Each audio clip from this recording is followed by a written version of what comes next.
señor secretario dará lectura a la cuenta. Presidente, llegó, no alcanzamos a incluirlo en la cuenta, pero sobre la cuenta un documento de la Secretaría, del secretario de la Cámara, por el cual da respuesta al oficio número 5 de esta comisión en relación con la procedencia de la participación de los abogados de la parte acusada en las etapas previas a la presentación de la defensa de la acusada, por si algún diputado quisiera tomar conocimiento de este documento. Además, hay una excusa de don Javier Couso, invitado para esta sesión, por el cual manifiesta que no va a asistir en esta ocasión, dado que se le ha encargado la representación de la ministra de Salud en este procedimiento. Sería la cuenta. ¿Cuál es el primer punto del secretario de la Cámara? El primer punto, este oficio que emitió el secretario en una acusación previa sobre la participación de los abogados antes de que se presentara la defensa, que era algo que pidió el diputado Esquella. Sí. Muy bien. Buenos días, estimadas colegas y estimados colegas.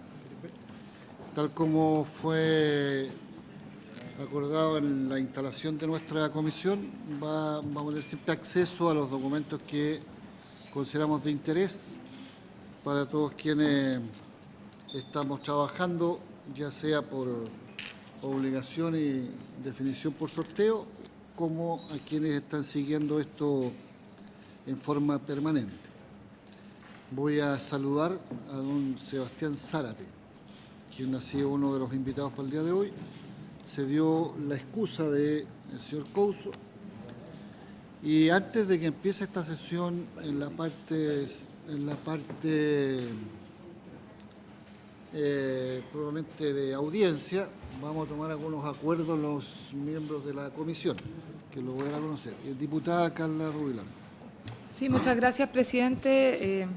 Solamente quisiera manifestarle a la comisión que he recibido la solicitud de varias agrupaciones de enfermos de enfermedades catastróficas de alto costo que quisieran poder exponer en la comisión y ojalá tener una sesión especial para ello en la materia que refiere a la ley Ricarte Soto. Son diferentes agrupaciones, obviamente que son muchas. Entonces ellos están eligiendo democráticamente representantes para que pudieran ser 6, 7, no más, porque una totalidad de 50, por ejemplo. Entonces 6 o 7 expositores, entonces yo quisiera someter y pedirle a la comisión la posibilidad de tener una sesión para poder escucharlos a ellos, quienes, si nos dan el mail oficial de la comisión, vamos a poder hacer llegar la solicitud directamente, porque ellos la canalizaron a través mío solo porque no tienen el oficial suyo, presidente, de la comisión. Entonces quisiera ver si podemos sacar ese acuerdo, presidente. ¿Quiere la palabra? Está desde el primer momento solo para ratificar, ¿no? Esta disposición de abrirnos a muchas audiencias dentro de... Mejor dicho, que traten de abarcar los distintos aspectos que tiene el punto en debate. Entonces ha sido ya propuesto por la diputada Carla Rubilar organizaciones referidas, digamos, a personas con enfermedades catastróficas que podrían ser beneficiadas de la ley llamada Ricarte Soto. Yo sé que hay otras organizaciones, por ejemplo el Colegio Médico, entiendo que quiere también participar.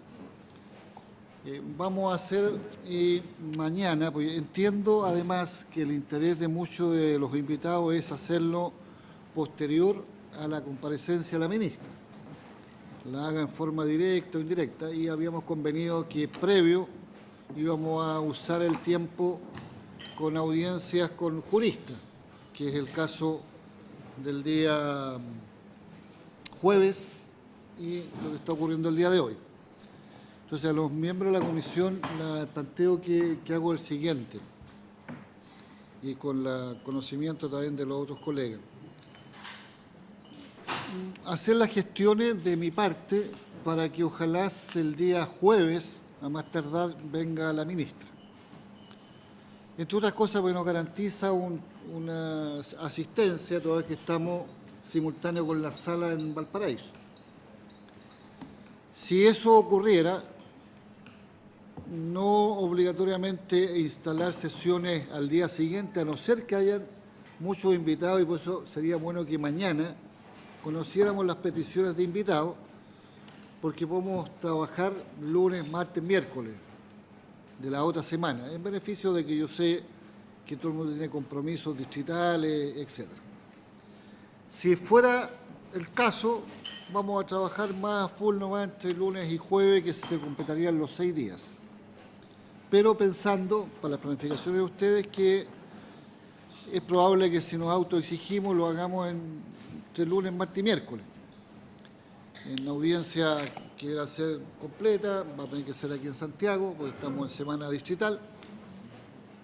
Lo que va a importar para dimensionar aquello son a quienes se está proponiendo como invitados a una audiencia.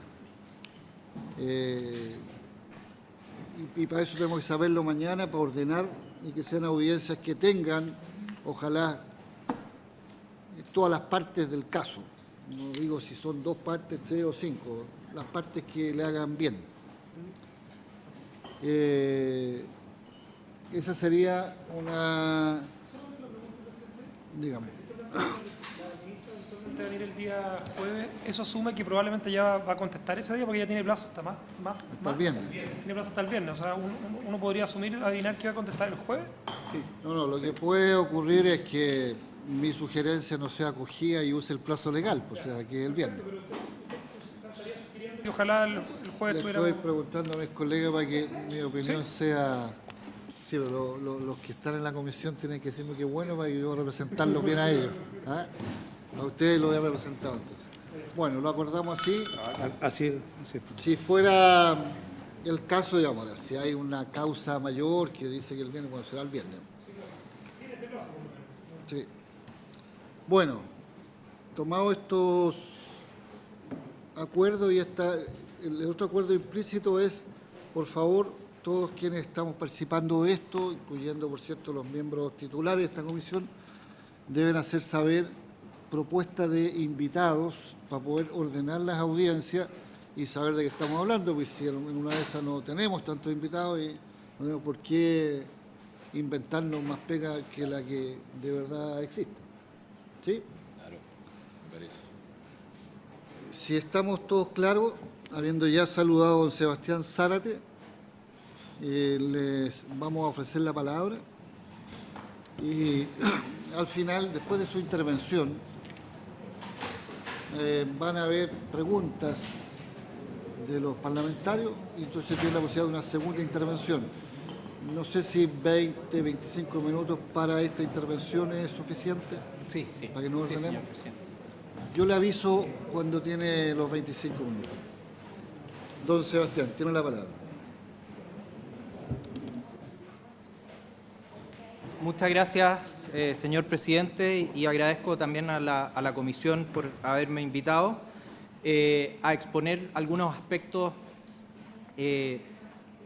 más bien generales de orden constitucional respecto de la acusación constitucional ministerial, específicamente las causales, que creo que son las que serán objeto de discusión de acuerdo a la lectura que tuve de la acusación misma, y también aspectos generales sobre la naturaleza de la acusación constitucional. En la medida también de lo posible, porque entiendo que mientras no conteste la ministra no es factible empezar a discutir los asuntos del fondo, haré algunas breves referencias con algunas conexiones de lo que se va a tratar acá con respecto a lo que se menciona en la acusación constitucional. Por lo tanto, en primer lugar, se va a analizar en esta breve presentación la naturaleza de la acusación constitucional en términos más generales y, en segundo lugar, con respecto a la acusación constitucional respecto de ministros de Estado, que se entiende por infracción a la Constitución y dejar leyes sin aplicación, que es una de las forma parte de los 4 capítulos de esta acusación. En primer lugar, de forma introductoria es necesario analizar sobre si es conveniente en nuestro sistema hablar de responsabilidad política. Generalmente, dado que nuestro sistema es un presidencialismo reforzado, se sostiene que la responsabilidad política en estos sistemas no existiría. Yo no estoy de acuerdo con esa afirmación. Las atribuciones que tiene la Cámara de Diputados y el Senado con posterioridad a la acusación constitucional forman parte de un elemento jurídico importante. Se hace valer la responsabilidad porque se ejerce una determinada potestad, y en ese sentido creo que los artículos 6 y 7 de la Constitución son bastante claros respecto de la sujeción de todos los agentes públicos a la Constitución y al resto del ordenamiento jurídico, y en consecuencia quienes no lo hagan se exponen a las distintas clases de responsabilidades legales y, por supuesto, en este caso, la política. Por lo tanto, especialmente cuando nosotros hablamos de los artículos 6 y 7, entre los estudiosos del derecho público, generalmente hay una concentración mucho mayor respecto de las responsabilidades legales, especialmente las responsabilidades extracontractual del Estado, pero nos olvidamos del ejercicio de la responsabilidad política como si fueran las atribuciones, la exigencia de rendición de cuentas, la rendición de cuentas del presidente de la República y las rendiciones de cuentas que existen en los instrumentos de control parlamentario estuvieran desligados del ejercicio de una responsabilidad política.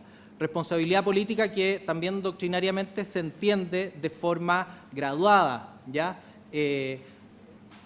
Va a existir el mismo grado de responsabilidad política, el mismo principio, pero de acuerdo a la gravedad de la situación, a la persistencia también de las atribuciones y del control parlamentario, va a agravarse, y eso lo podemos ver en los distintos instrumentos de control parlamentario, desde las respuestas más bien informativas, que puede significar, por ejemplo, una solicitud de información, incluso información que no se dispone, por eso a veces hay que canalizar esa información, hasta respuestas más bien que entran a corregir, que entran a reconocer un error y a señalar aquellas situaciones mediante las cuales se puede evitar en el futuro ese error, hasta llegar a esta llamada por la doctrina la responsabilidad sacrificial, donde efectivamente se pide la cesación del cargo de una persona, de un agente público.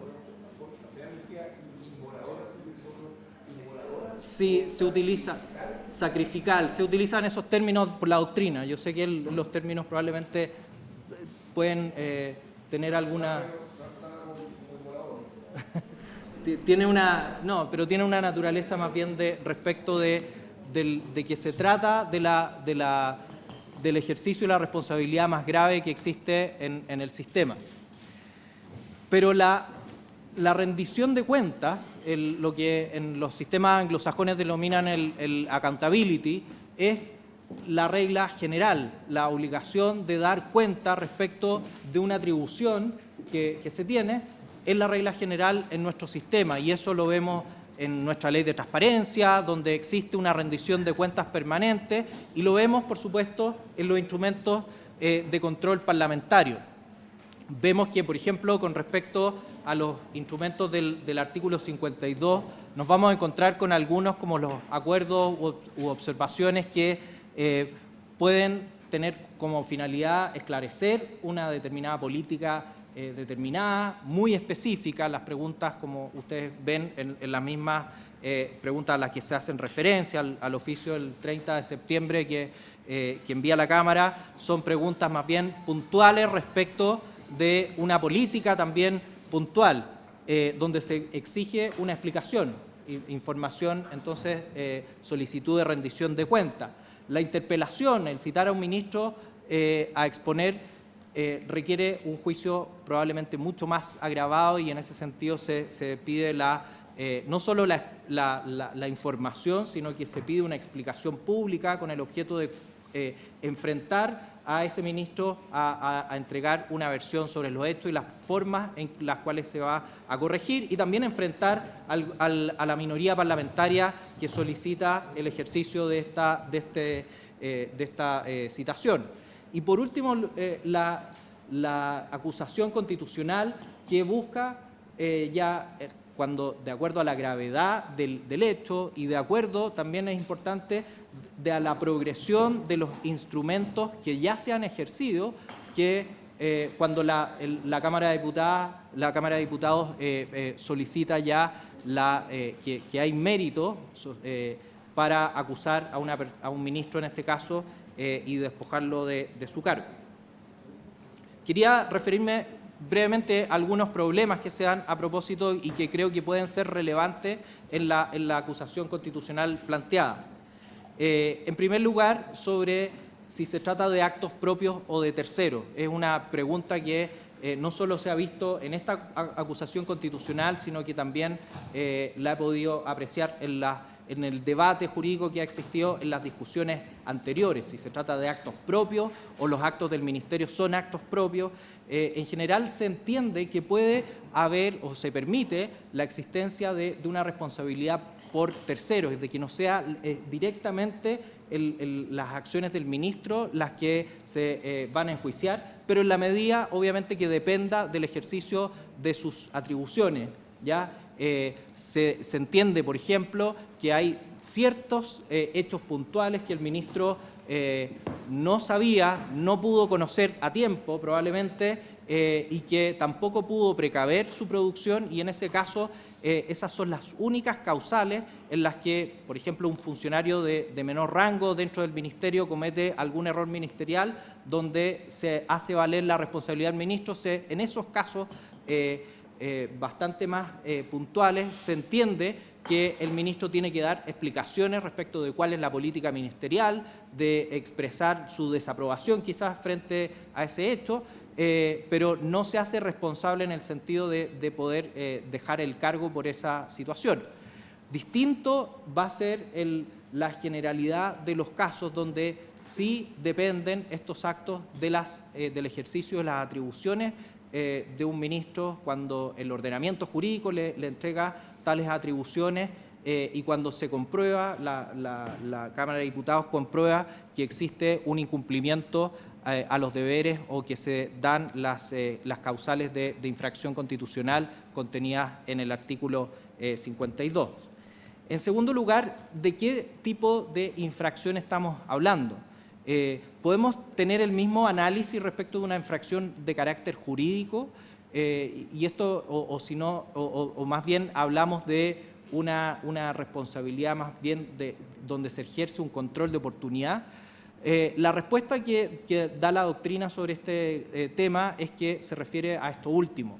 Existe un análisis de oportunidad más que de la legalidad o de la licitud, aun cuando la Constitución en algunos casos mencione la existencia de algunos delitos, quien dispone discrecionalmente la facultad de poder señalar la contradicción que pueda existir con el ordenamiento jurídico, es la Cámara de Diputados en este caso, y en ese sentido no se trata de un análisis, del mismo análisis que podría hacer un tribunal de justicia. Uno de los ejemplos del caso más relevante en Estados Unidos lo vemos en el caso de Nixon con Estados Unidos, donde Walter Nixon, no es Richard Nixon, un juez que fue despojado de su cargo, solicita una revisión judicial ante la Corte Suprema y la Corte Suprema sostiene que esto es enteramente el control de oportunidad que puede ejercer el Congreso de los Estados Unidos, que es una conclusión que también la podemos desprender en nuestro sistema. Es decir, hay un control de oportunidad, hay una responsabilidad más bien de carácter político más que jurídico, que obviamente puede tener relación con los efectos jurídicos, la destitución y las sanciones que están asociadas, pero también con la calificación. Obviamente, si hay una infracción de ley, es algo que libremente también va a entrar a analizar el órgano acusador.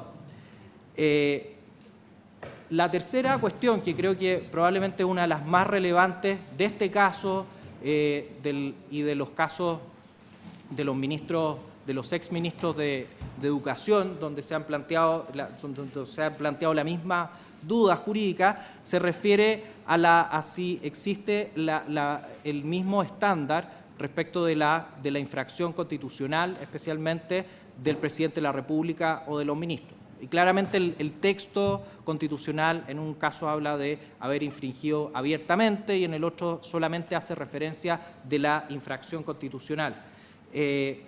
A ver, de acuerdo a lo que yo venía señalando, llegado al momento de una acusación constitucional, obviamente se entiende que no puede haber cualquier infracción menor, porque de lo contrario sería procedente alguno de los instrumentos que ya dispone la Cámara de Diputados, como la solicitud de información o la interpelación, instituciones que ya se han utilizado en este caso. Por lo tanto, existe una gravedad de la infracción constitucional, pero no existe el mismo tratamiento que tiene el presidente de la República en materia de responsabilidad política. El presidente de la República tiene un tratamiento claramente diferente, un tratamiento que en algunos casos restringe las atribuciones del Congreso Nacional, de las dos cámaras. Por ejemplo, en cuanto a la acusación, creo que este es uno de los casos donde se restringen las causales, donde se trata de situaciones que sean gravísimas y que afecten al presidente de la República. También respecto del acuerdo que tiene que tomar el Senado, existe un quórum especial de 2/3 y no de la mayoría absoluta de los miembros, por lo tanto hay un tratamiento distinto. Y por último, hay un tratamiento distinto también respecto del plazo que se le impone al presidente, que se establece para el presidente respecto de haber cesado en el cargo hasta los 6 meses para poder interponer la acusación constitucional. Es decir, hay un tratamiento distinto del presidente y en esta causal específica, ese tratamiento implica que, no obstante que igual estamos hablando de elementos de gravedad, se exige una gravedad infinitamente, yo creo, superior, claramente superior respecto del presidente de lo que puede exigirse respecto de un ministro. ¿Cómo se interpreta también la regla del 52, número 1, letra A, cuando se dice que las respuestas de los oficios de la Cámara de Diputados no afectarán la responsabilidad del ministro correspondiente? Hay parte de la doctrina que sostiene que se trataría hay un autor específicamente que alude a que se plantearía la regla de la irresponsabilidad política de los ministros. Yo creo que es un término que puede ser bastante desafortunado en cuanto a desligar la responsabilidad política que tiene un ministro, especialmente respecto de ese instrumento de control parlamentario que es la solicitud de información, donde se le está solicitando a ese ministro en la rendición de cuentas la aclaración de algún elemento específico y que se hace a través de un oficio.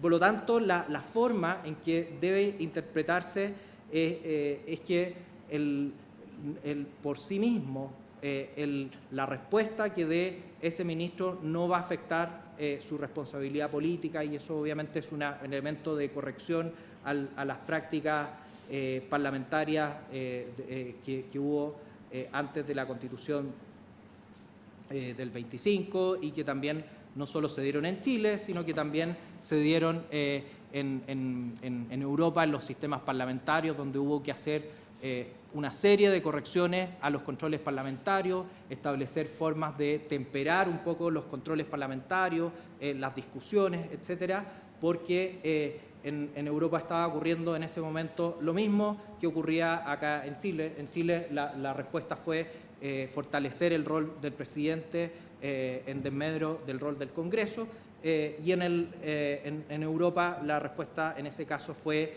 de establecer periodos de enfriamiento político, establecer procedimientos específicos respecto de los mecanismos de control parlamentario. Y vemos que existe una consecuencia de eso en nuestro país respecto de esta frase de que no se afectará la responsabilidad de los ministros. Se refiere a la destitución misma y no hace referencia a la posibilidad de que pueda existir una mayor gravedad en la respuesta, que la respuesta en sí misma amerite el ejercicio de otros instrumentos de control parlamentario, como puede ser la interpelación o la acusación constitucional.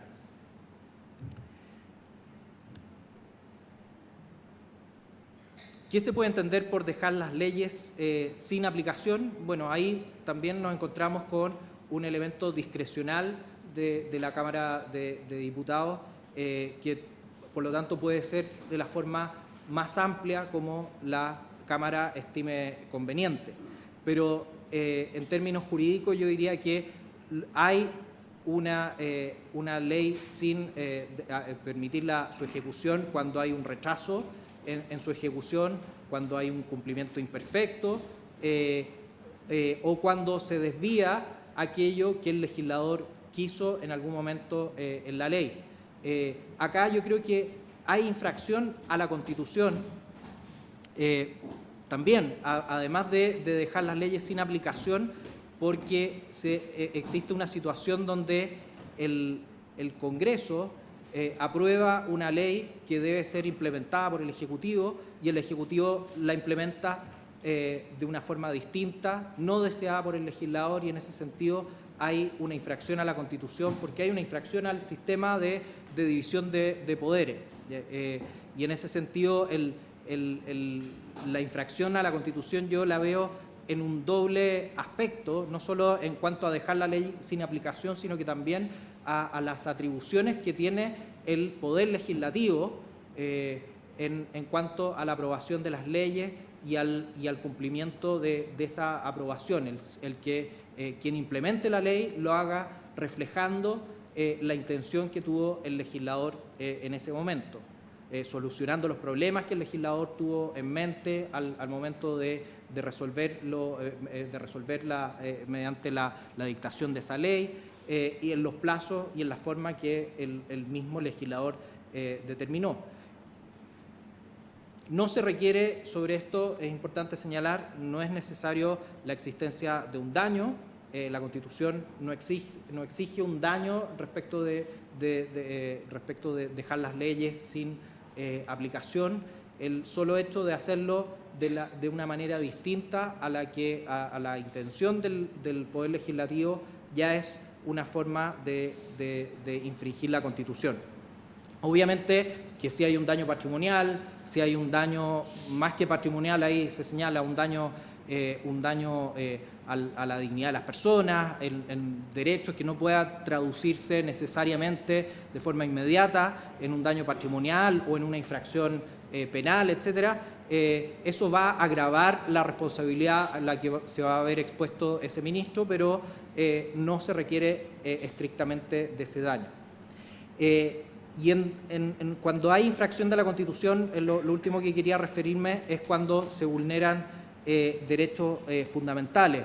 Y acá creo que respecto de la acusación constitucional, lo relevante consiste en la satisfacción de un derecho social que sabemos que en la Constitución, y eso es uno de los elementos que son cuestionados de la Constitución actual, no son justiciables directamente, sino que lo son a través del Poder Legislativo, de la ley y del órgano que está encargado de su implementación, y en consecuencia la infracción a los derechos fundamentales en este caso se hace más importante respecto de las atribuciones que va a ejercer la Cámara de Diputados, a mi juicio, en materia de derechos sociales. Es decir, hay una relevancia mayor de los instrumentos de control parlamentario respecto de los derechos sociales cuando se produce una infracción a la Constitución, y una infracción en este caso de lo que se argumenta a un derecho social específico, que es el derecho a la protección de la salud, un derecho social, y por eso también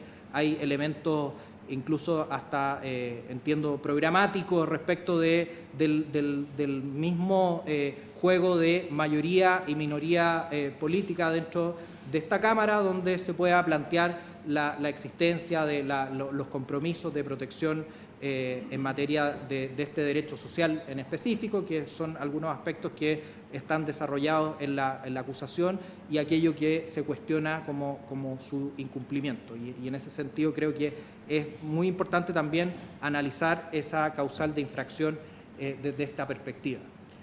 Por último, como conclusión, hay una aplicación gradual de la responsabilidad política y frente a ello los instrumentos que dispone nuestro sistema político, aunque sea un presidencialismo reforzado como el que tenemos, pero que fue morigerado en este aspecto de una manera bastante importante en la reforma de 2005, donde se refuerza el rol de fiscalización y de control político de la Cámara de Diputados.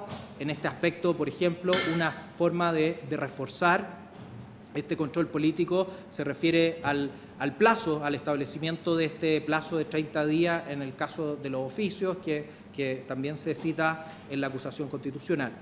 Pero se trata de una aplicación gradual. En segundo lugar, la infracción no requiere de la misma gravedad, eso sí, que la del presidente de la República. Se trata de una vulneración, de una infracción a los deberes personales, y que creo que en este sentido la responsabilidad por actos de tercero del Ministerio debiera tener una función un rol mucho más restringido, puesto que lo que se imputa son actos directos que estaban a cargo de la esfera de atribuciones que tiene el ministro de Salud, la ministra en este caso. Y en tercer lugar, respecto de dejar las leyes sin aplicación, me remito a lo que decía recién, que constituye también una vulneración a la potestad legislativa. También hay infracción a la Constitución en dejar las leyes sin aplicación, porque hay una infracción al principio de separación de poderes, y hay infracción a la Constitución cuando se vulnera un derecho social. Creo que es más relevante el rol de la Cámara de Diputados y el ejercicio de los instrumentos que ésta dispone cuando se trate de un derecho de esta índole. No se requiere daño y solamente la existencia de un cumplimiento imperfecto, tardío, más que incluso obviamente el incumplimiento, el no dictar un decreto, por ejemplo, obviamente que también va a servir de base para configurar esta causal de dejar sin aplicación las leyes. Muchas gracias, señor presidente. Muchas gracias, don Sebastián Zárate. Voy a ofrecer la palabra para preguntas, alcance, formulaciones que nazcan a partir de esta presentación que ha hecho don Sebastián. Tiene la palabra el diputado Cheroni. Presidente, quisiera aclarar la exposición del profesor Sebastián Dávalo, en el sentido que... ¿Perdón? Sebastián Zárate. ¿Cristian? Sebastián Zárate. Sebastián Zárate. No sé por qué. Disculpe. Cabal estaba ahí. Sebastián Zárate, en el sentido de la no aplicación de las leyes, que usted en el fondo lo considera como una infracción, diríamos, a la Constitución misma, ¿no?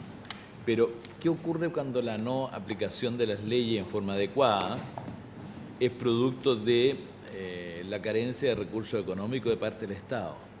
¿Usted considera que a pesar de eso habría una infracción, a pesar de que ello ocurra en forma, diríamos, circunstancial, por razones, diríamos, diversas de la economía del país, a pesar de que las leyes, diríamos, establecen, diríamos, que ocurra, diríamos, la protección, qué sé yo, en materia de salud, de una serie de derechos que tendrían las personas? Entonces, no sé, eso me gustaría que me aclarara. ¿Qué ocurre cuando la ley no es posible aplicar debidamente, en forma completa, por carencias de recursos del Estado que ocurre después de la aplicación de la ley? o después de la promulgación de la ley. ¿Eso es, diputado? Sí. Gracias. El diputado Esquella. Gracias, presidente. Agradecerle al profesor Zárate su exposición. Y tengo 3 preguntas. Una muy específica, que tiene que ver con el ejercicio de la potestad reglamentaria y en lo concreto cuando existe una norma o una disposición legal que obliga a la dictación de un reglamento, que es uno de los casos que estamos teniendo en cuenta. ¿Desde cuándo computamos el tiempo? ¿Desde la promulgación o publicación? Eso quizás es muy específico, pero nos puede ser relevante. Segundo, si pudiéramos revisar someramente los alcances de la garantía 19 número 9, el derecho a la protección de la salud, que se tocó tangencialmente, pero creo que sería interesante, principalmente me interesa conocer los alcances del derecho preferente que se tiene, creo que el inciso tercero, en fin, usted lo conoce muy bien. Pero sin perjuicio también analizar todo el número 9. Y tercero, me interesa saber, algo se dijo, pero me gustaría profundizar, ¿cómo puede ejercer un ciudadano común y corriente, cómo se puede reclamar la falta del Estado respecto de la atención en materia de salud? Porque respecto de otras garantías constitucionales se tienen efectivamente acciones, se tiene el recurso de protección. Acá el recurso de protección está solo garantizado para el inciso final. ¿Cómo lo hacen? Porque yo llego a la conclusión de que el único camino que le queda es por la vía indirecta, es decir, a través de sus representantes, precisamente en función y en razón de la herramienta que estamos analizando y estudiando. Pero, ¿existen más alternativas para que un ciudadano pueda dirigirse al Estado para exigir el cumplimiento cuando se está frente, digamos, a un incumplimiento? Gracias, señor presidente. Gracias, diputado Esquella. Tiene la palabra la diputada Marcela Hernando. Muchas gracias, presidente. Por su intermedio quisiera preguntarle al profesor Zárate, a propósito, porque no me queda claro la diferencia entre el reproche constitucional de oportunidad y el jurídico. Esto está haciendo énfasis a que estamos hablando de el incumplimiento de leyes por esta postergación de plazos, no cumplimiento de plazos o cumplimiento a medias de las leyes. ¿A eso se refiere el reproche constitucional de oportunidad? Esa es mi duda, más o menos. Muchas gracias, diputada Hernando. No sé, diputado Soto. Voy a reservarme a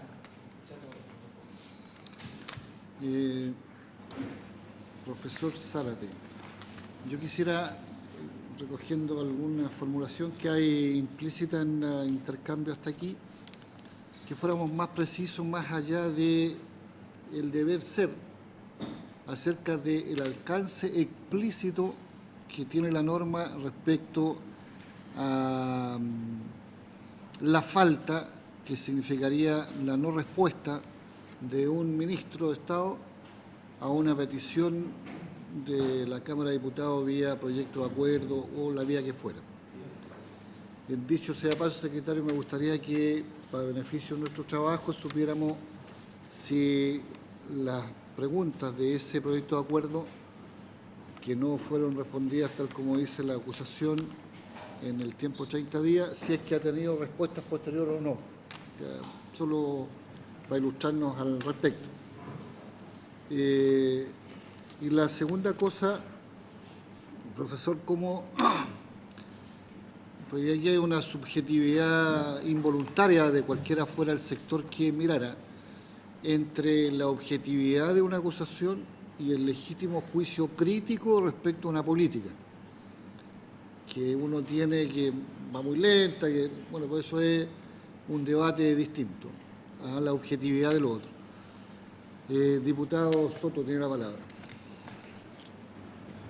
Bueno, en primer lugar saludar a nuestro invitado, gracias por su exposición y excusarme porque tuve que salir y me perdí alguna parte de ella, pero y me perdí, claro, está escrita y aquí está revisando. Lo primero que le quería preguntar es la interpretación del 52 número 1 letra A, que entiendo que se refirió en su exposición, porque la norma en cuestión establece, es bien clara y precisa, el sentido es tremendamente claro, dice, en ningún caso estas atribuciones en cuanto a petición de antecedentes va a producir responsabilidad política para los ministros. Y todos conocemos la máxima de interpretación legal, en el entendido que cuando el sentido es claro no se puede uno comenzar a buscar su espíritu oculto, la historia de la ley o referencia a otras normas. Simplemente el sentido claro de la ley se aplica. Y es más, dice también nuestro sistema que lo favorable u odioso de una disposición no puede servir al intérprete para buscar un sentido distinto al que aparece ahí. Y la norma es tremendamente clara en el sentido de establecer, a propósito del primer capítulo de la acusación constitucional, donde señalan que no ha sido respondida una petición de antecedentes, la norma dice, en ningún caso los acuerdos, observaciones o solicitudes de antecedentes afectarán la responsabilidad política de los ministros de Estado, que es precisamente el caso que estamos viendo, donde nos dicen que, como no contestó un oficio de antecedentes, tiene que ser destituido e inhabilitado por 5 años. Me gustaría escucharlo brevemente, si se puede, digamos, por qué se busca un sentido distinto y se desatiende su tenor literal, que es muy claro de que no debiéramos estar, o este primer capítulo no debiera estar en esta acusación constitucional. Y segundo, respecto al capítulo que se refiere, donde se le imputa a la ministra que por su omisión nos estarían dictando los reglamentos para ejecutar ciertas leyes. Se ha hecho un punto ahí en términos de que la misma ley no establece un plazo, una condición que permita exigirle el cumplimiento de ese reglamento de ejecución. No establece el artículo 5º, me parece que la ley Ricardo Soto, no fija un plazo para ello. ¿Cómo se puede incumplir algo que no tiene un plazo determinado en la misma ley? Y en tercer lugar, sobre ese mismo punto, sobre la potestad reglamentaria de las leyes, es decir, quién le corresponde dictar los reglamentos para ejecutar las leyes, la misma Constitución establece que esa es una atribución especial del Presidente de la República. El Presidente de la República, dice el artículo 32, número 6, me entiendo, que establece ejercer la potestad reglamentaria autónoma. Dice, número 6, son atribuciones especiales del Presidente de la República ejercer la potestad reglamentaria en todas aquellas materias que no sean propias del dominio legal, sin perjuicio de la facultad de dictar los demás reglamentos, decretos e instrucciones que crea convenientes para la ejecución de las leyes. Es una atribución de la Presidenta. Aquí se está enjuiciando o haciendo un juicio jurídico-político a la ministra por facultades que la propia Constitución establece que son privativas de la Presidenta.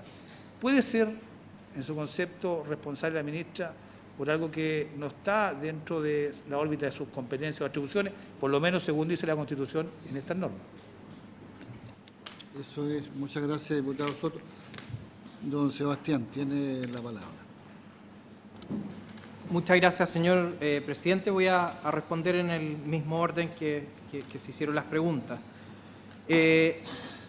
Respecto de la pregunta del diputado Cheroni sobre si hasta dónde puede atribuirse la responsabilidad de un ministro en relación a la situación económica, por ejemplo, u otro hecho que podría ser relevante. Podría haber un hecho de fuerza mayor, por ejemplo, que también podría ser relevante en este caso. Yo creo que ahí hay que distinguir las distintas respecto de la responsabilidad, hay que distinguir los distintos actos y los distintos elementos que configuran la infracción constitucional que se esgrime, ¿ya? Si se trata, por ejemplo, entiendo, por ejemplo, en el capítulo 3 de la garantía explícita de oportunidad o el bono auge, por ejemplo, ahí se podría esgrimir esa falta de recursos. El punto está en que quién es el encargado de analizar si es que el país no está en condiciones para cumplir la ley. Esa yo creo que es la pregunta central, y en este caso yo creo que quien está autorizado para hacer ese cuestionamiento es la Presidenta de la República, porque tiene la iniciativa exclusiva en materia de elementos de todas las materias que tengan incidencia presupuestaria, y es el legislador, la Presidenta como colegisladora y el Congreso.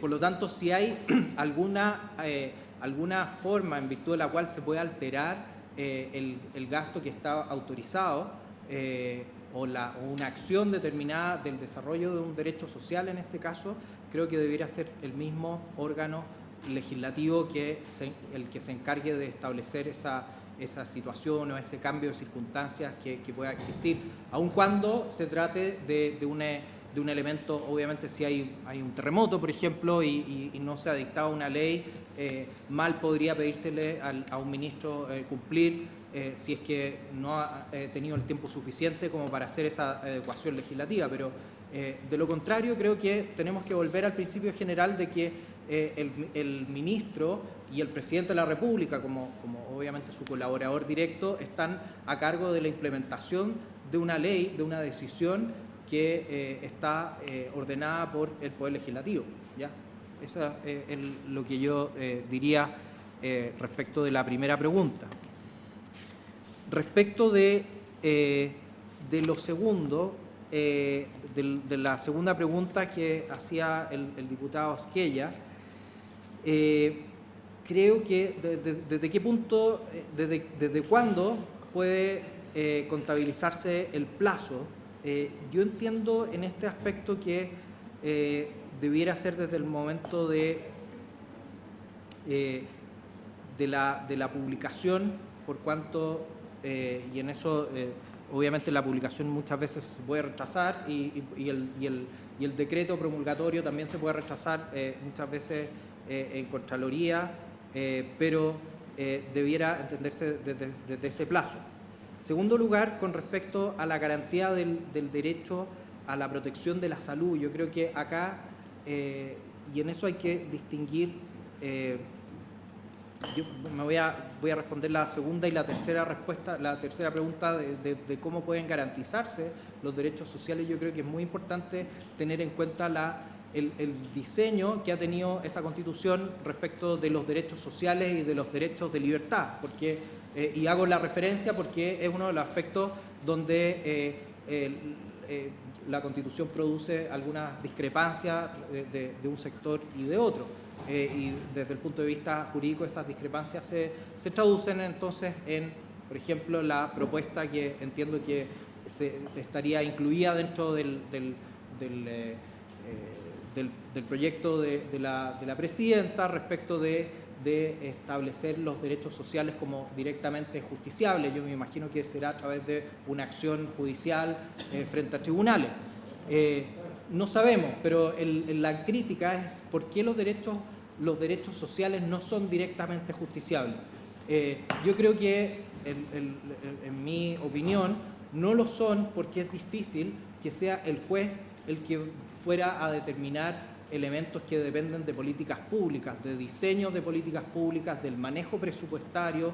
Es por el contrario el Poder Legislativo el que tiene la palabra sobre ese ámbito.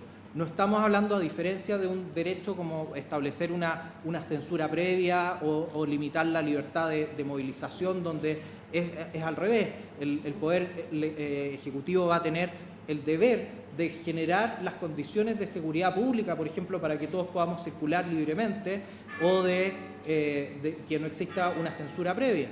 Pero en el caso de los derechos sociales, lo que le estamos pidiendo al Estado es que actúe, y que actúe de una determinada manera. Y en materia de salud, en materia de educación, se pide salud o educación de calidad.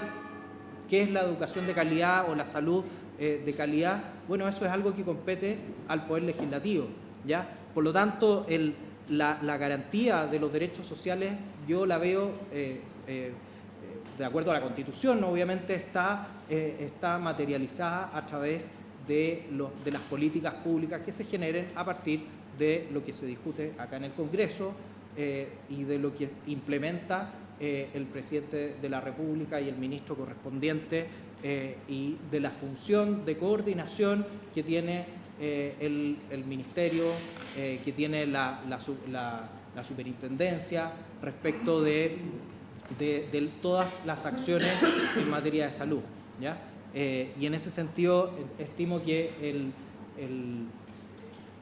hay una diferencia sustantiva en la garantía de los derechos sociales de lo que podríamos encontrar en otro tipo de derechos. Y por eso hacía alusión a que cuando se puedan intentar acciones de control parlamentario, va a ser precisamente el Parlamento el más interesado en contrastar o exigir explicaciones a la autoridad cuando ve que está incumpliendo el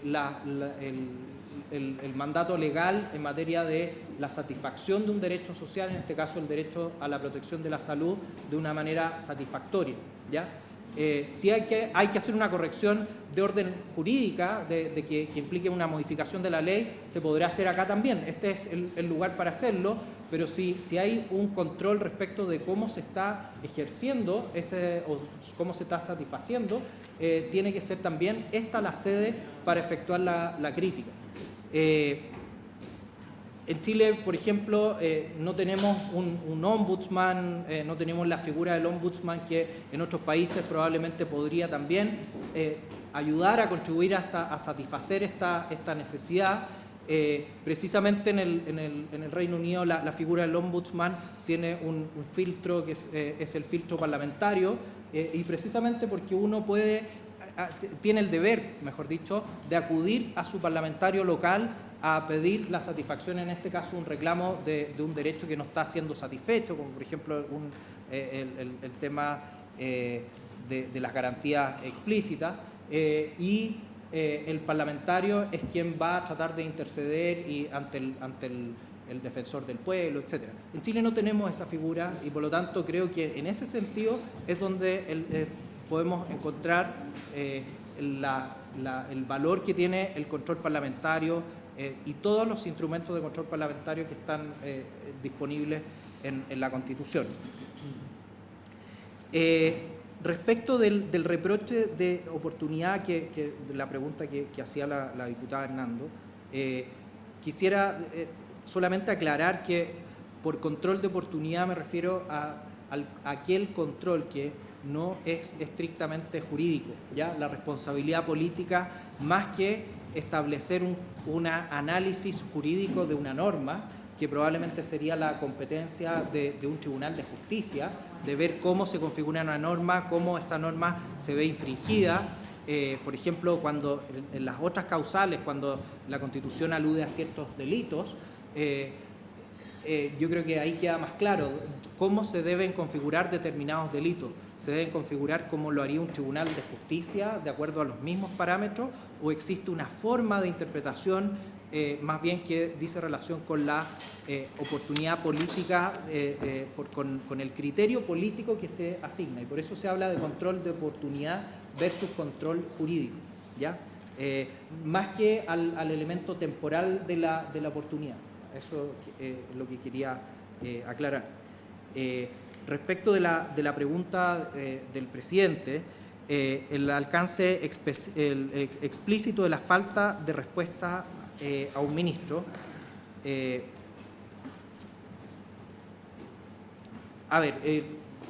Y si me permiten, me gustaría hacer también mención a la pregunta del diputado Soto, que yo creo que aborda la misma temática, para responderla de forma conjunta.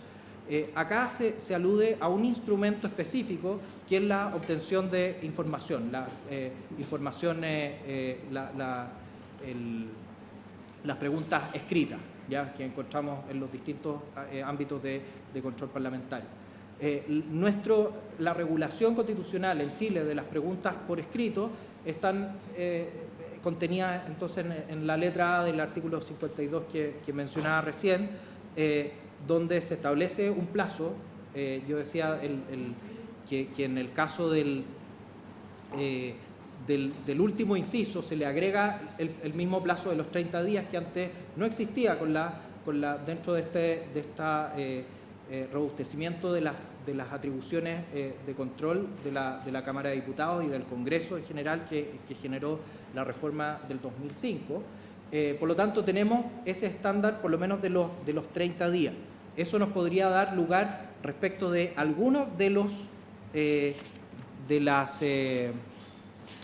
capítulos, claridad respecto de si se ha cumplido o no se ha cumplido estoy hablando respecto del cumplimiento del plazo. Eso nos podría permitir ya dar lugar a una situación determinada respecto de que no se ha cumplido el plazo, ¿ya? Y eso nos lleva a esta frase de que en ningún caso se afectará la responsabilidad ministerial correspondiente, la responsabilidad política, perdón. ¿Cómo debe interpretarse? Yo creo que lo que hay que interpretarse es de la afectación de la responsabilidad política en cuanto a que respecto de ese instituto específico que se refiere al control de preguntas por escrita, ese oficio mismo no va a afectar la responsabilidad política de ese ministro, es decir, no va a implicar, de acuerdo al sentido que utiliza el constituyente, de responsabilidad política en ese artículo, es el de que no va a afectar el cumplimiento de su cargo. ¿Cuáles son las otras alternativas? Que no va a afectar la responsabilidad política en el sentido amplio que yo decía, en el sentido de que no va a afectar la responsabilidad política en cuanto no va a implicar una rendición de cuentas. Creo que esa es una solución que no es satisfactoria, porque el mismo ejercicio de solicitar por un oficio es una solicitud de rendición de cuentas. Se está pidiendo explicación de algo y eso es ya un ejercicio de una atribución política, de la responsabilidad política. No se afecta, eso sí, el hecho de la cesación del cargo. Ahora, creo que hay que tener en consideración que ese instituto debe tratarse de un modo independiente respecto de los otros mecanismos de control parlamentario. Porque de lo contrario, si nosotros dijéramos que el efecto que tiene en la letra A de que no va a afectar la responsabilidad política va a significar que un ministro no va a cesar nunca en el cargo por un reproche político que se le haga, que eso implicaría que es lo que en el lenguaje jurídico se denomina, más procesal, se denomina la preclusión, es decir, mi derecho precluye porque yo ejerzo un determinado instrumento, en este caso la solicitud de información, quiero que me aclaren algo, y como me aclaran algo, que me dan una respuesta que no es satisfactoria, no me responden, o me dan una respuesta que me parece incluso indignante, puede ser que la respuesta salga de cualquier lugar, y eso va a implicar entonces que no se puede ejercer ningún otro mecanismo de control parlamentario. Yo creo que esa sería una interpretación, a mi juicio, errónea. Hay ciertos criterios de interpretación en materia de atribuciones constitucionales que se utilizan en la hermenéutica constitucional, como por ejemplo la del control funcional, donde se resguarda que el ejercicio de una potestad debe efectivamente ser entendida de acuerdo a una potestad determinada y no contrario al ejercicio de esa potestad. Y en este caso, si esa norma nosotros la entendiéramos como que va a inhibir a cualquier otra actuación que con posterioridad efectúe la Cámara, y más encima teniendo en cuenta que son instrumentos escalonados, creo que sería un diseño o una interpretación muy poco satisfactoria para el rol que tiene que jugar esta Cámara de Diputados y el Congreso Nacional, porque obviamente solamente se podría pedir explicaciones, pero no actuar si es que esas explicaciones no me satisfacen. La idea, creo que la interpretación correcta es que una vez terminado ese instituto, una vez recibida esa respuesta, o terminado por lo menos el momento de recepción de esa respuesta, cuando se vence, yo puedo intentar una interpelación. Si la interpelación no me satisface o el error es muy grave o derivan otras consecuencias, puedo intentar una acusación constitucional, etc.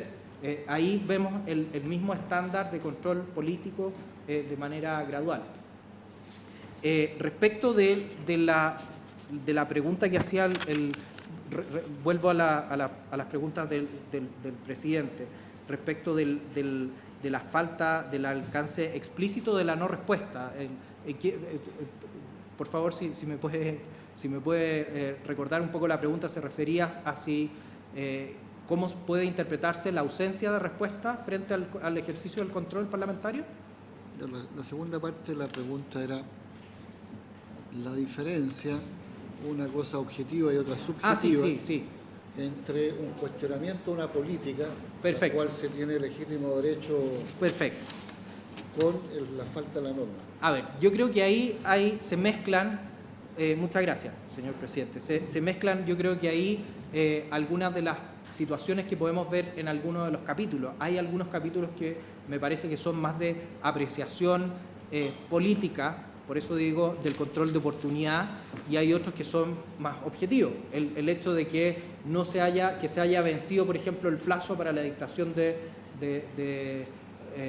para una respuesta, o que no se hayan dictado decretos, que los reglamentos correspondientes ya constituyen, son elementos, yo creo que son objetivos, ¿ya? El tema del bono auge y la garantía explícita puede ser, yo creo que es relativamente objetivo en cuanto a que se trata de un tema de interpretación de la ley y que por lo tanto es el Poder Legislativo el que, si hay falta de recursos y no se están entregando los recursos que la ley manda que deban ser entregados, puede haber un elemento objetivo. Ahora, si se pudieran incrementar algunos recursos, si se pudieran administrar de una manera más eficiente o distinta, yo creo que entraríamos en el ámbito ya de una situación más subjetiva. Indudablemente que en una acusación constitucional, al igual que en cualquier mecanismo de instrumento de control parlamentario, nos vamos a encontrar con elementos de apreciación política, y eso es el objeto, y eso es lo que distingue este control de oportunidad que hacía mención y que lo diferencia de aquel control estricto de una infracción normativa que efectúa un juez al momento en que tiene que tomar alguna decisión judicial.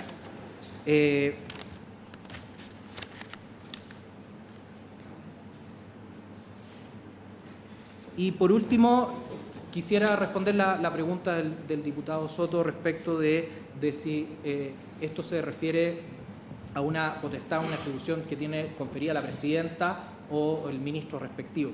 Yo creo que la respuesta ahí se basa en cómo está configurado nuestro sistema presidencial, y no solo porque sea reforzado o no, sino que nuestro presidencialismo, a diferencia de lo que podemos encontrar en un sistema parlamentario, donde el que gobierna es el gabinete y el primer ministro va a ser el primero entre pares, ahí nosotros vamos a poder atribuirle al gabinete o a un ministro determinado determinadas infracciones constitucionales de una manera bastante clara.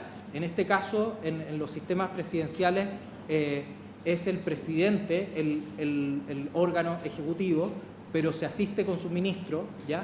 Y los ministros tienen atribuidas potestades en cada una de las leyes. Cada vez que se ejerce un control parlamentario hay que ver, bueno, responsable de qué se puede hacer a ese ministro, y por lo tanto hay que acudir a la ley correspondiente qué tareas le corresponden a ese ministro coordinar. Obviamente que el presidente de la República es, como jefe de gobierno, como la figura del gobierno, ¿no? Dejemos la jefatura de Estado por un momento, pero como jefe de gobierno es la única cara, es la cara visible, y por lo tanto, en ese sentido, no son independientes las acciones del ministro con las del presidente, indudablemente, pero para efectos de el control parlamentario ministerial, al igual que lo que podemos encontrar del intendente, que también es una figura que también podríamos cuestionar y con mucho más propiedad, incluso porque se trata de un representante natural e inmediato del presidente en la región. ¿Hasta qué punto es el ministro personalmente y no el presidente al que se cuestiona su responsabilidad? En este caso hay que acudir a las leyes correspondientes, las leyes sobre la materia, quienes deben dictar los reglamentos correspondientes, quién es el ministro encargado de ese asunto, más que yo creo que ver y por supuesto comportamientos de naturaleza personal, cuando la presidenta, por ejemplo, en el discurso hace mención a la construcción de los hospitales, obviamente que también está asumiendo, dando respuesta a algunos de los cuestionamientos, pero el que está a cargo de la gestión hospitalaria es su ministra de Salud. De acuerdo a la ley, estoy hablando de las leyes de los ministerios. Muchas gracias. Muchas gracias, don Sebastián. No tenemos propuesta de invitados para mañana. Segunda ronda de preguntas. No, digamos, pregunten los que no estaban para que puedan todos preguntar. Diputada Carla Rubilar. Muchas gracias, presidente. La verdad es que estábamos en una pequeña actividad, por eso no pudimos estar. Entonces, ahora sí hacerle algunas consultas. Al respecto, más que nada de la figura, por su intermedio, a nuestro invitado, presidente. Sabe que me ha pasado que dentro de la discusión más coloquial de la acusación constitucional, mucho parlamentario cree que en sí la acusación tiene mérito, pero que el costo de esa acusación prospere es muy alto. Es decir, que si ellos, por ejemplo, contribuyeran con su voto a que la acusación pasara al Senado, más allá de que nosotros le damos, entre comillas, la luz verde y el Senado el que decide en un jurado, en una suerte de jurado, igual es un costo alto hacerla pasar, porque el riesgo de el resultado de esa acusación son los 5 años de inhabilidad. Y en el caso puntual, por ejemplo, de la ministra actual, es una ministra que se ha dedicado toda su vida al servicio público, entendemos nosotros, y que significaría que ni siquiera pudiera atender de médico, por ejemplo, en un consultorio o lo que fuere. Entonces, mi pregunta, por su intermedio, presidenta, a nuestro invitado es, ¿siempre una acusación que pasa al Senado termina, si es acogido alguno de los capítulos de la acusación, con la sanción de la inhabilidad de los 5 años? ¿Está así contemplado en el mecanismo que hoy existe? La segunda pregunta es, si eso es así, y dado lo que yo le comento, ¿no sería entonces, como usted plantea, de tener estas herramientas para que una vez que a uno le contestan cosas que no satisfague y que probablemente no tenemos otra herramienta más como poder legislativo, tal vez cambiar esta figura y, por ejemplo, en las infracciones a las leyes, no las faltas al honor, a la probidad y otras que son mucho más severas. Por ejemplo, en las infracciones a las leyes, como nosotros sostenemos que aquí hay, en la no dictación de reglamentos de las leyes, en el tema del incumplimiento de la ley Auge y otras, pudiera efectivamente solamente el, entre comillas, resultado final ser la destitución del cargo y no con una inhabilitación. Sería bueno avanzar un mecanismo de ese tenor que permitiera al Poder Legislativo tener alguna sanción, porque el presidente o la presidenta podría decidir, independiente del incumplimiento de un montón de leyes, que quiere que se mantenga en el cargo, pero uno objetivar ese incumplimiento como Parlamento y finalmente no poder hacer nada, porque el costo es muy alto de esta sanción de los 5 años. Entonces, a mí me gustaría, y no sé si me explico bien, presidente, si se puede referir a eso, porque siento que muchas veces la traba tiene que ver con eso, de ejercer nuestro poder de fiscalización total. Eso, presidente. Gracias, diputada Rubilar. Diputado Macaya, tiene la palabra. Muchas gracias, presidente. Muy concreto, porque este es un debate que ya hemos empezado a realizar, yo creo que es de lo más interesante de esta acusación constitucional en tiempo en que se quiere cambiar la Constitución. Yo creo que la diferencia entre tener una Constitución que tenga garantías reales, exigibles, o meras aspiraciones o expectativas. Yo creo que, y ejemplos hay, nosotros podríamos tener una Constitución con muchísimos más derechos sociales garantizados, con muchísimas más cuestiones donde el constituyente se ponga dentro de cierto nivel de jerarquía ciertas cosas, en un ejemplo extremo, como por ejemplo lo hacen los bolivianos que tienen el derecho soberano al mar, una cuestión que es absolutamente incumplible desde la perspectiva real. Chile podría perfectamente incorporar, no sé, educación superior gratuita y de calidad, que es parte, felicidad, que es parte del debate que estamos teniendo hoy día a propósito del cambio constituyente. Y mi pregunta es esa, porque en el fondo, ¿cuál es la diferencia o cómo uno puede concretamente generar la diferencia entre vulnerar un deber, como el deber de la prestación de salud establecido en el artículo 19, número 9, con una cuestión que además es una cápite de eso, que es la garantía que está establecida por ley en el caso del auge. Yo coincido y creo que alguien lo planteó y se ha planteado. O sea, yo sé que tengo entendido que siempre vamos a tener personas en las listas de espera auge, fundamentalmente por temas de recursos, de la capacidad de gestión directamente. Pero yo creo que hay una diferencia, y ahí va mi pregunta. Hay una diferencia cuando se hace por falta de recursos, que los recursos eventualmente no existan, o cuando con herramientas disponibles uno diga hay baja ejecución presupuestaria, renunciamos a un determinado mecanismo que nos permitía avanzar en el cumplimiento de las garantías de auge, como era el bono auge. Mi pregunta es esa, o sea, ¿cómo hacemos la distinción entre una garantía exigible y de la cual siempre sabemos que van a existir brechas de incumplimiento respecto a, como por ejemplo el auge? Yo creo que nunca va a ser cero, porque es imposible que lo sea desde el punto de vista del aparato, pero ¿dónde se hace el clic de decir acá hay una cuestión que eventualmente puede estar vulnerando la garantía del artículo 19, número 9, la ley auge también en relación a ese mismo tema?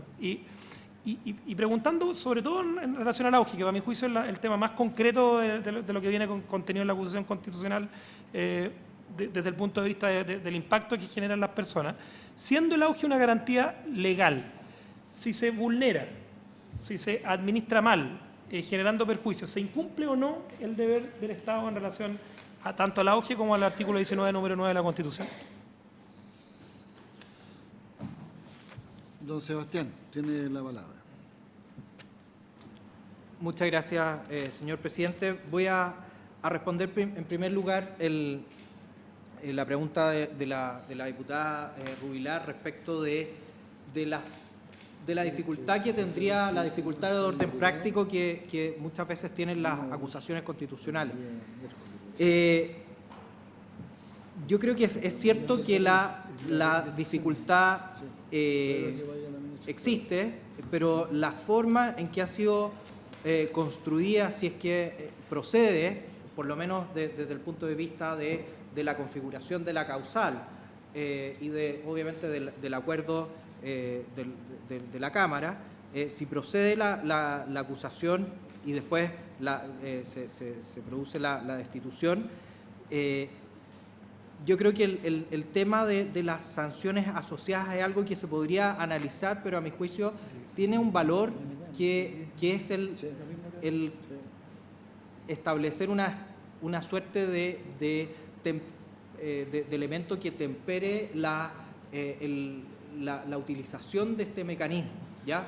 Esto es lo que yo les comentaba recién, cuando se hablaba de las prácticas parlamentarias, del parlamentarismo a la chilena que nosotros tuvimos, y que es impropiamente un parlamentarismo, pero que se criticaba, y la reacción chilena fue de generar un presidencialismo más reforzado, y lo que pasaba en Europa, donde la misma existencia de práctica llevó a lo que en los mismos años, en los años 30, se empezó a hablar de la racionalización parlamentaria como mecanismo también de control del ejercicio de estos instrumentos de control parlamentario. Creo que esta sanción forma parte el establecer ciertos, obviamente las mayorías, etcétera, establecen ciertas garantías de que esta atribución se va a ejercer de forma prudentemente en la medida que existan los elementos que configuren esa causal. Creo que si uno pudiera avanzar, más que yo quiero que avanzar en la acusación constitucional, creo que habría que avanzar en los controles que el Congreso pudiera ejercer de forma más regular. Por ejemplo, en el caso de...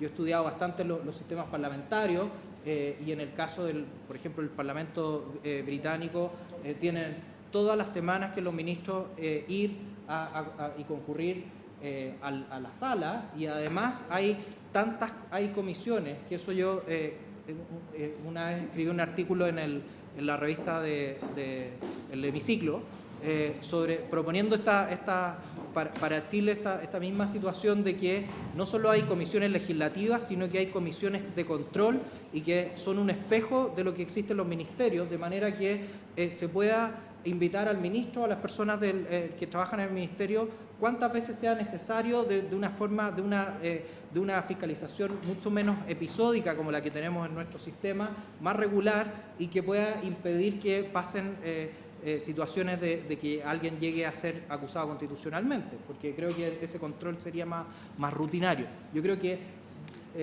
más, a mi juicio, iría por esa vía de ese control rutinario.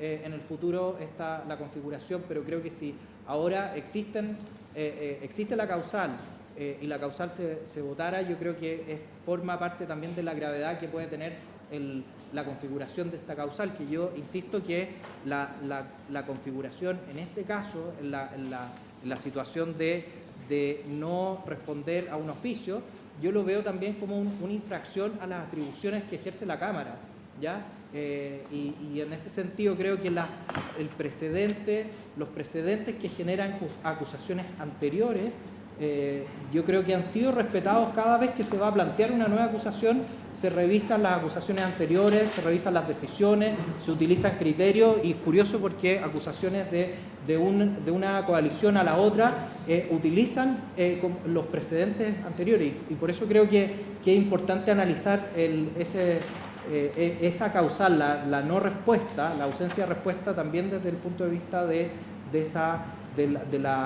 la infracción que se produce al equilibrio de poderes y al rol fiscalizador de la Cámara. Respecto de los derechos sociales, yo creo que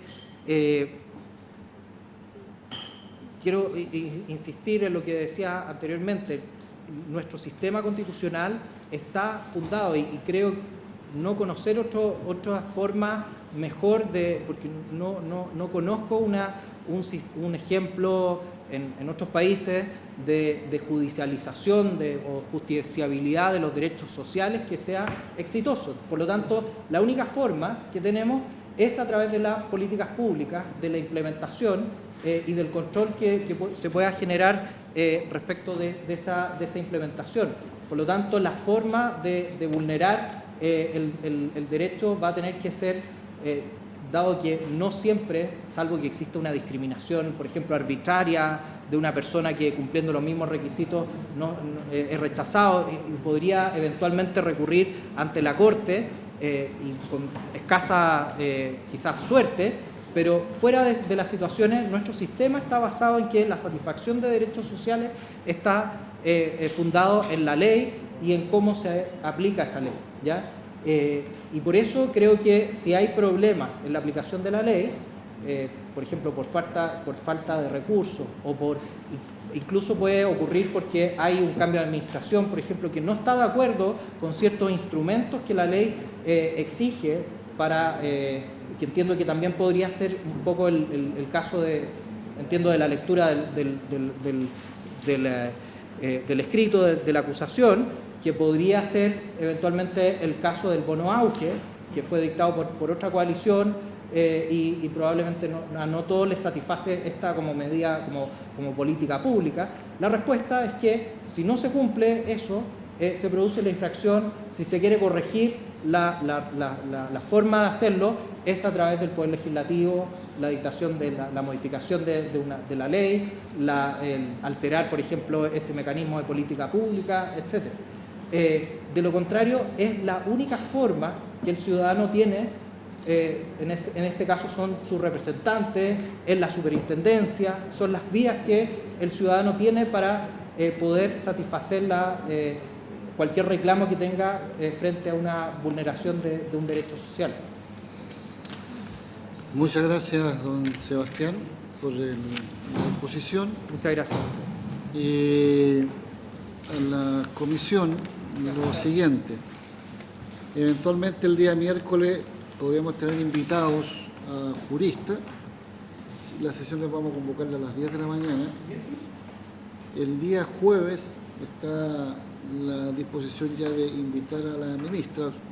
Si ella no lo estima, no tenemos recurso legal para obligarla, pero yo creo que va a haber presencia y eso hace que los 6 días que vamos a tener después partan el día viernes. Y ahí vamos a ordenar, ya les dije a todos que hicieran saber invitados para audiencia posterior a la presencia de la ministra. Habiéndose cumplido el objeto de la sesión, se levanta.